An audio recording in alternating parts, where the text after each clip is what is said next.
sorry I'm late. I had to stop by the Wax Museum again and give the finger to FDR. We know Al-Qaeda, Zawahiri, is supporting the opposition in Syria. Are we supporting Al-Qaeda in Syria?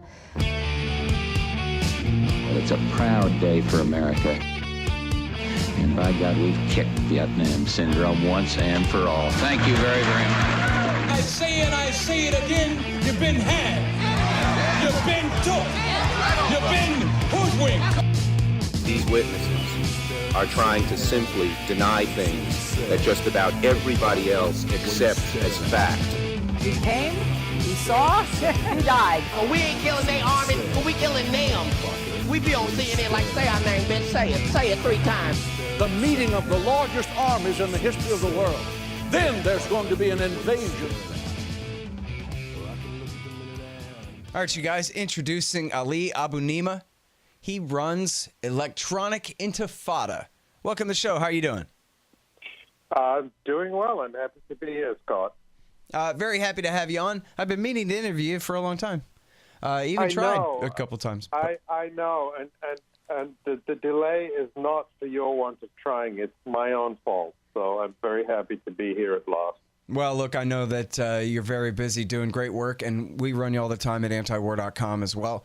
And this one's really important. Ilhan Omar under attack for telling truth about Israel lobby. So this has been kind of all the rage in at least some corners of internet news for the past week. Ilhan Omar, she is the newly elected, newly sworn in representative from Minnesota. Is that right? That's right. And she's one of the first 2 Muslim women members of Congress. And, much more important than that is she is proving to be a really courageous voice, bucking both the Democratic and Republican establishments on issues of war and U.S. empire that virtually no other elected officials in Washington will touch. Mm-hmm. Well, yeah, and she sure has drawn a lot of reaction. And it's funny because everything that she's been in trouble for so far, the things she's said on Twitter, I guess, mostly. I don't know if there's really other stuff. It all seems to be kind of deliberately taken out of context. For example, the current controversy is she talked about AIPAC and their financial influence in promoting Israel policies on Capitol Hill and in the loyalty of Republican congressmen to the cause and this kind of thing. And all around, I saw numerous times, including in major papers, in direct quotation marks, her accusations against Jewish money, which she never said at all, but did not prevent anyone from using that direct quote. Apparently, supposedly, would lead you to believe direct quote of her that makes her sound like she's, being far too loose with her language and talking about the politics of Israel on Capitol Hill when, in fact, she never really said any such thing. She talked about the American Israel Public Affairs Committee, which exists for the purpose of lobbying Congress. Yeah, I think that is so important to stress that this is an entirely fake controversy. It is a defamatory smear campaign against Ilhan Omar. And it was started by the opinion editor of The Forward, Batya Ungar Sargon, who claimed that Ilhan Omar's mentions of AIPAC and quoting of a Puff Daddy song constituted, a traditional anti-Semitic trope. And then Chelsea Clinton chimed in, and it went on from there, from Chelsea Clinton to Nancy Pelosi and the entire Democratic Party leadership in the House, and onwards and upwards to Donald Trump and Mike Pence, with all of the establishment or regime media, as I like to call them, chiming in to spread these completely false claims that Ilhan Omar had talked about Jewish money when she had done no such thing. And what Ilhan Omar did was highlight a truth that everybody knows, and what we've seen, what has been confirmed, is it's a total taboo. The influence of pro-Israel money and pro-Israel outfits like AIPAC on the U.S. political system. But this is not something that's, made up or a conspiracy theory. It's well known. I mean, Thomas Friedman writes about it in the New York Times. A few years ago, he had a column where he said, when Benjamin Netanyahu came to the Congress, he got a standing ovation. Netanyahu should not think that, because of, I'm paraphrasing, but this is what Friedman said, he should know that standing ovation was bought and paid for by Israel lobby money. So it's okay for Thomas Friedman to say it. And then let's look at what has happened since Trump came to power. One of the first things he did early on was to recognize Jerusalem as Israel's capital and to move the U.S. embassy there. Well, that was in fulfillment of a promise to Sheldon Adelson, the casino billionaire whose one and only issue, apart from promoting and protecting casino gambling, is Israel. And Adelson, I don't think it's a coincidence that Sheldon Adelson was the biggest donor to Donald Trump's campaign and inaugural committee, and the biggest donor to the Republican Party during last November's midterm election cycle. Then look at what happened just a week or two ago, a week ago, when 77 members of the Senate voted against the First Amendment to the United States Constitution by supporting the so-called Combating BDS Act. This is a bill promoted by AIPAC, one of its legislative priorities, to suppress the nonviolent Palestinian-led movement of boycott, divestment, and sanctions on Israel, which aims to do what people did with apartheid South Africa, which is put peaceful pressure on it to respect human rights. 77 senators didn't do that because all of a sudden they decided to oppose the First Amendment. They did it because there was a powerful lobbying interest behind it. Now, this is all well known. It's incredible to me that in 2019 we have to repeat these things about how influential the Israel lobby is. But to me, the reason they went after Ilhan Omar is because she's the start of something. She represents a new generation, potentially, someone who is not bought and paid for by these interests, someone who's not in the pocket of Nancy Pelosi. And they had to smash her down as quickly as possible and teach her a lesson. And I think that what's also despicable about it is how much of the attacks and smears against her drew on Islamophobia and racism. She is a black Muslim woman who wears a headscarf, and there's already so much racism out there that it was easy to paint her as some kind of frothing at the mouth anti-Semite, which she isn't. That is just a lie.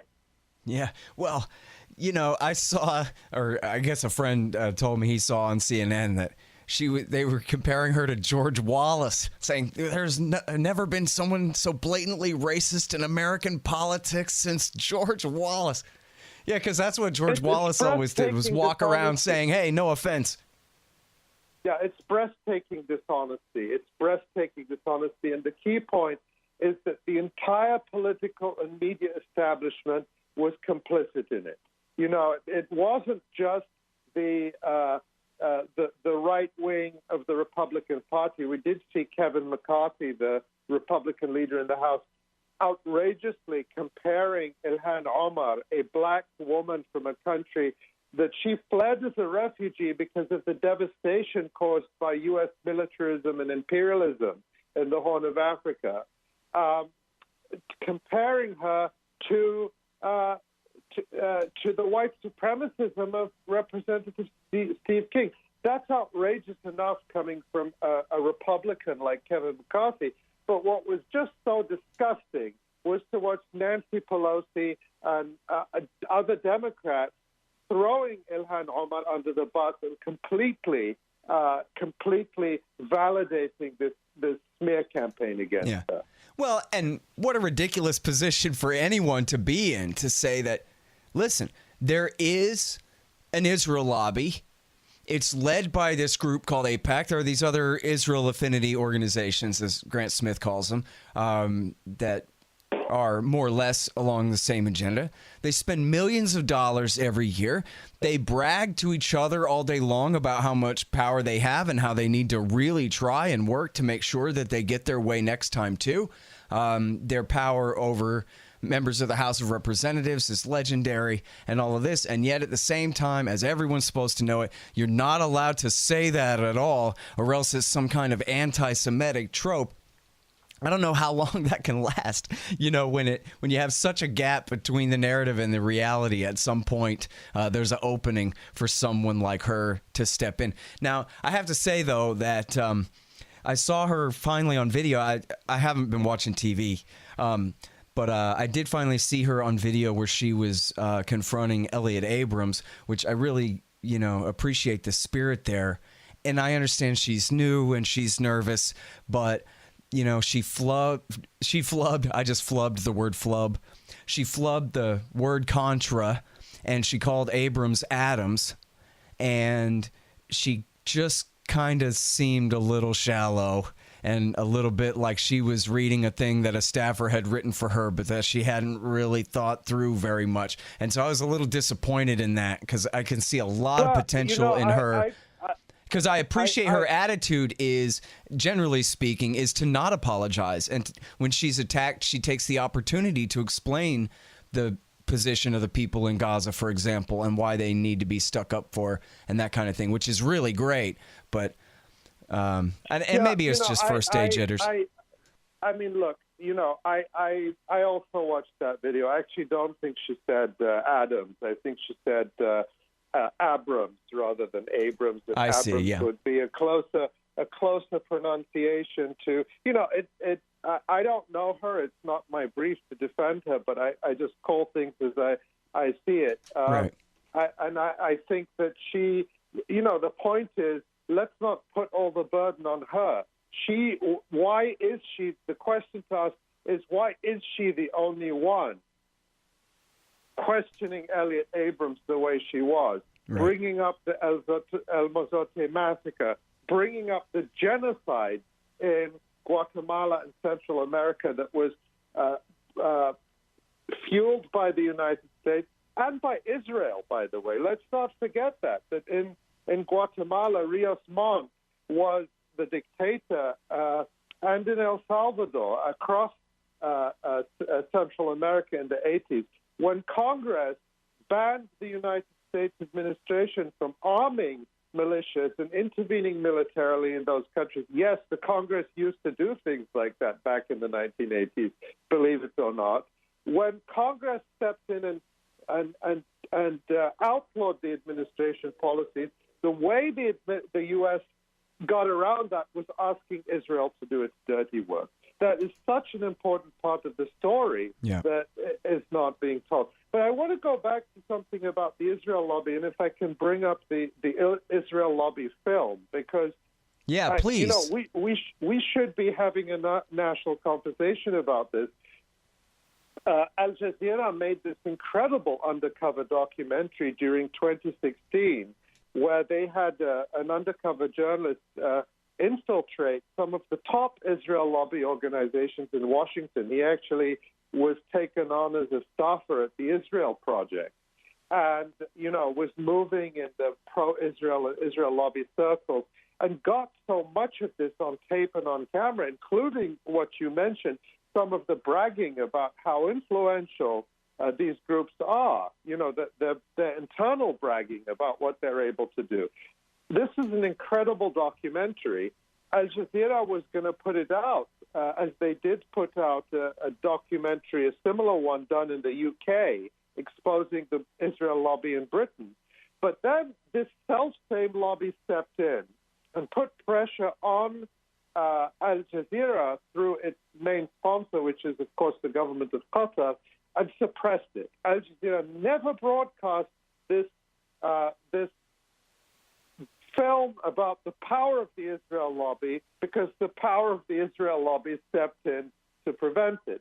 Now, we at the Electronic Intifada were able to get the film. We were the first to publish excerpts of the film back in August 2018. And then we and two other publications put out the entire film in November. And you can find it by just searching for, the headline of our article is "Watch the film the Israel lobby didn't want you to see." Right. And, hundreds of thousands of people, if not millions, have already watched at least some part of it. It's 4 episodes.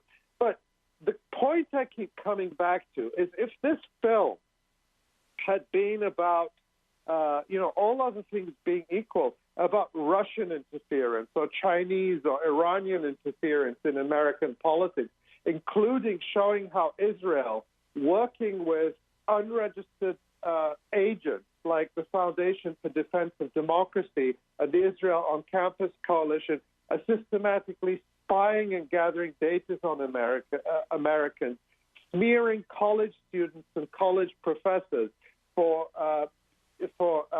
simply exercising their First Amendment rights. If this was about any other country doing that except Israel, there would be congressional investigations. It would be front-page stories in the New York Times or the Washington Post and CNN. But instead, this film has just been greeted with silence. The good thing, though, is it's out there. People don't need to rely on the regime media. They can just go and watch it themselves. We put it out there, and it's must-see TV, let me put it that way. Yeah, listen, I mean, I don't think that there's a way that any description of this documentary could do it justice. I mean, go ahead and say the most hyperbolic thing that you could think of about how great it is, and it's right up there. And in fact, you say all things being equal in terms of which country we're talking about or that. How about all things being equal on any other investigative journalism where somebody goes this deep undercover and has hours, apparently. I mean, certainly we see, probably a solid hour worth of undercover footage on such an important issue of war and peace and power and, as you say, really persecution of American citizens, including to a great degree against, this war waged essentially against these college kids and all this stuff. It's just absolutely incredible what this reporter got away with in covering this story and what they did in putting this documentary together. And, you're absolutely right about the absolute shock that, I guess people just ignore it. The mainstream media ignore it. But when people watch this, they're going to be outraged. It is absolutely outrageous. And it's the kind of thing that only with U.S. government, full complicity could this even be possible.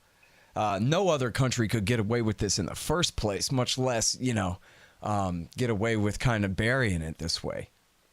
Oh, yeah. And just even the cover-up of the documentary should be a major story, let alone what's in it. Like I said, if a major network had made a documentary about Russian interference, alleged Russian interference, because there's no evidence of it really, and then a Russian lobbyist had gone, and pressured the network to suppress it. That alone would be the story. Just without even considering, without even beginning to get into the contents of it. And so that tells you that something is really wrong with this picture. That the entire political class jumped up to defend AIPAC. What does that tell you? I mean, I don't like to exaggerate. Also, I think we have to be very wary of saying, AIPAC controls everything and the Israel lobby control, because that you hear that and that can lurch into kind of conspiracism and even anti-Semitism. But that's not. But I think that happens a lot of the time because we're not allowed to have a simple, open discussion of, what is the influence of the Israel lobby? Where does it begin? Where does it end? we can talk about Big Pharma in this country. We can talk about the NRA. We can talk about the health insurance industry. We can talk about the oil lobby. You'll find investigative stories about all of those in pretty much, all the mainstream media.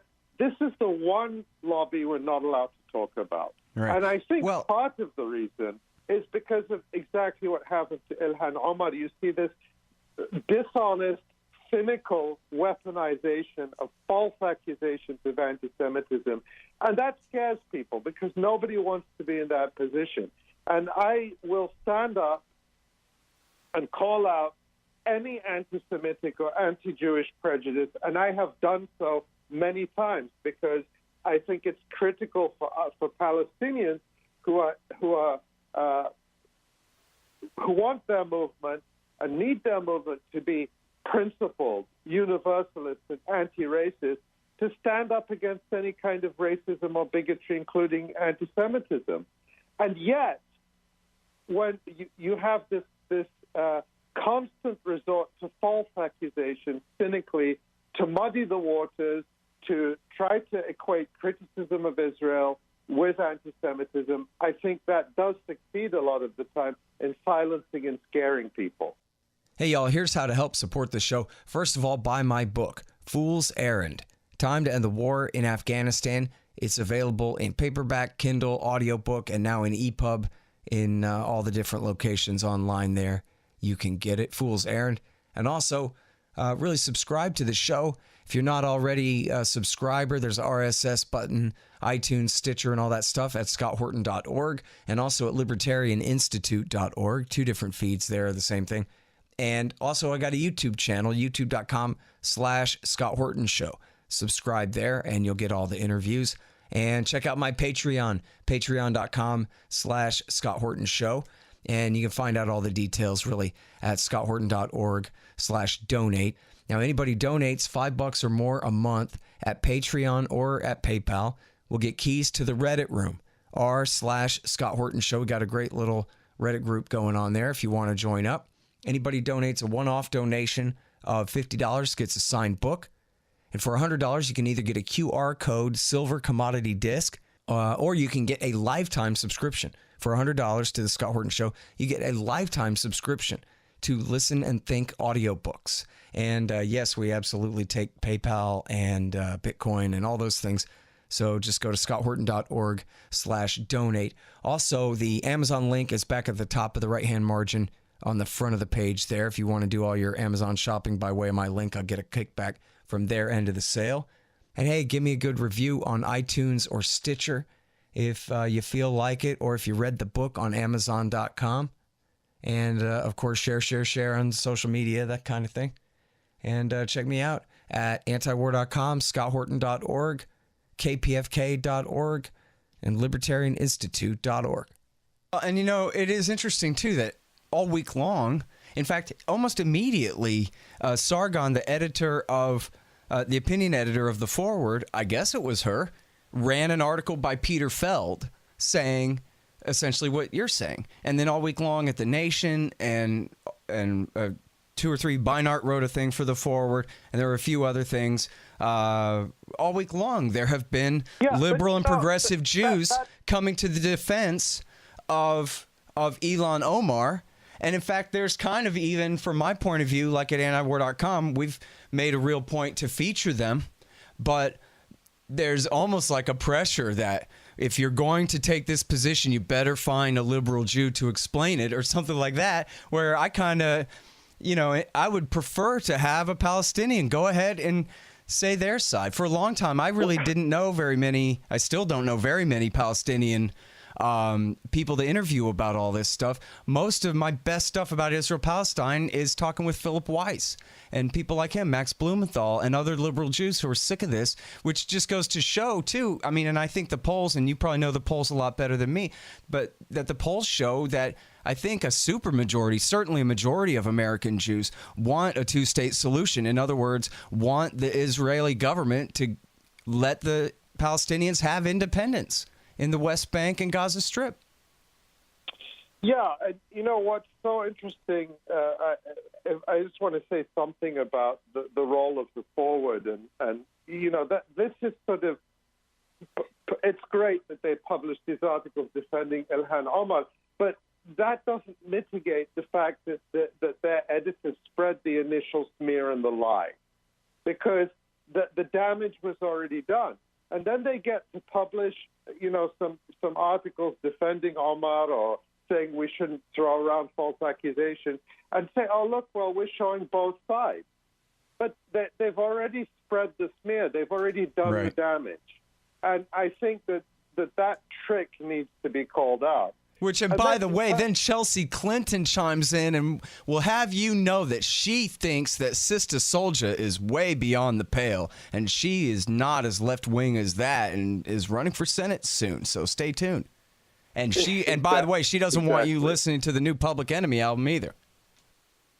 Exactly, yeah. No, I couldn't resist myself on Twitter making the comparison between Chelsea Clinton's attack on Ilhan Omar and her father's notorious Sister Soldier moment, because that really does look to me like another episode in attacking black leaders and black public figures and intellectuals for political gain. And by the way, I mean, when you say notorious, for people who are too young to remember that, he has been known ever since that time. Sister Soldier, she was part of Public Enemy and had said some things, and so Bill Clinton denounced her in this speech. But he's been known ever since as essentially being a chump for doing that, punching hippies to the left instead of just making his own case. You can call him a chump, but he was president for 8 years. It worked. Yeah. Because it was the Democrat Southern strategy of Bill Clinton showing himself to be, as tough as any Republican on crime, which means tough on black people. It's all code. But prove to his constituents, and they did reelect him. You're right, but also, I mean, they stayed home for his wife. I mean, I think in a sense they really did resent that in a way, because it proved just how shallow and insincere they were that they would do that. Exactly. But to get back to this issue of I think that this whole furore over Ilhan Omar at AIPAC is on the one hand, it highlights, and we've talked about this, the continuing power and influence of AIPAC, but I think the fact that it's happening at all is a sign of, in a way, the grit, the hold slipping. Because the fact that we're even having a discussion about the role of AIPAC, that wouldn't have happened a few years ago. And as the documentary, the Al Jazeera documentary, also shows, it's got senior former AIPAC staffers in it saying, we see that the foundation that AIPAC was built on is crumbling. The bipartisan support is crumbling. And you pointed out how American Jewish opinion is shifting against Israel, or at least very strongly against the Israeli government's policies of oppressing Palestinians. That's all true, and we see that in poll after poll. But that is also part of a general shift, particularly in the base of the Democratic Party, towards much more pro-Palestinian positions. It's a generational shift. So younger people are much more supportive of Palestinian rights, are supportive of boycott, divestment, and sanctions movement. And the political elite are trying to stop that. So that's what the battle is. That's what we're seeing play out also through this smear campaign against Ilhan Omar. It's kind of a symptom or a sign of a bigger shift and a bigger battle that's going on. Mm-hmm. All right, so listen, Ali, the guy I talk to most about all of this is Ramzi Baroud. He's like, I mean, I've had a few different Palestinian, pundit type experts on, although sometimes it's hard to get an answer back. But Ramzi's the guy I talk to the most about this. And I want to ask him about this, but I just ran an article at the Libertarian Institute site by a former Kahanist. He was as right-wing as an Israeli expansionist could get in his former political life. But he says with that came a lot of realism about the Palestinian situation compared to the way it's conceived of by a lot of other Israelis.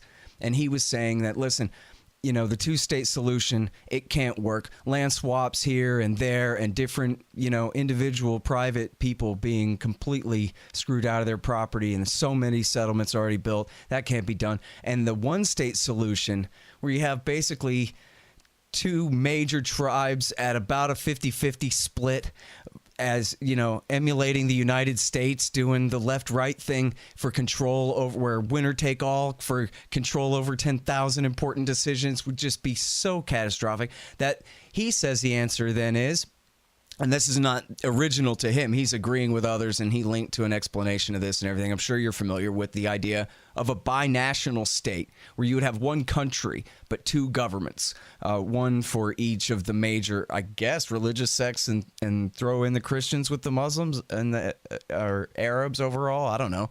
And of course, all these lines get fuzzy because you have a lot of Arab Jews that are Israeli citizens too. And anyway, but so I wonder what you think about that. Is that a workable, possible type of solution? It sort of sounds like making Jerusalem an international city, but kind of writ large sort of a thing. You know what I mean? What do you think? No, I don't agree with that. I think that, you know, again, to go back to the analogy of South Africa, before the end of apartheid, the consensus, even in liberal circles and even among some on the left, is, oh, one person, one vote can never work, and it will be civil war, and you'll just have warring tribes forever. And, yeah, South Africa is no utopia, that's for sure, but it certainly has worked way better than many people had expected, and did not turn into the catastrophe that people feared, and is a work in progress. I was just less than a year ago, and it was really interesting to hear people really evaluating the situation there. So I don't think, you know, splitting people, I think the effort to sort of split people along tribal and religious and ethnic lines and give them separate governments, that is the essence of apartheid. I think what you have to have is universal rights, equal rights, fair distribution of resources, restitution for injustices, and it can work. You know, I think there's this myth that Palestinians and Israelis are sort of uniquely at odds with each other. They're not. This is a squalid settler colonial conflict, and it can be resolved through pretty well-known formulas of giving people justice and equality. And, you know, the people who resist that the most is always the ruling group. They're always the ones who say, oh, it can never work. Well, because they see themselves as losing by having equality, by giving up their monopoly on power and resources. That's not so different in our country, where, you know, you try and tell, you know, the people who really run and own the country that they should share it. They don't like it. It's not that different. Yeah. Well, and of course, I still argue for a single democratic state. Yeah, you're going to have come up with some mechanisms to protect people's languages and religious freedom and cultural heritage.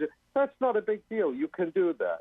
But fundamentally, everyone has to have equal rights.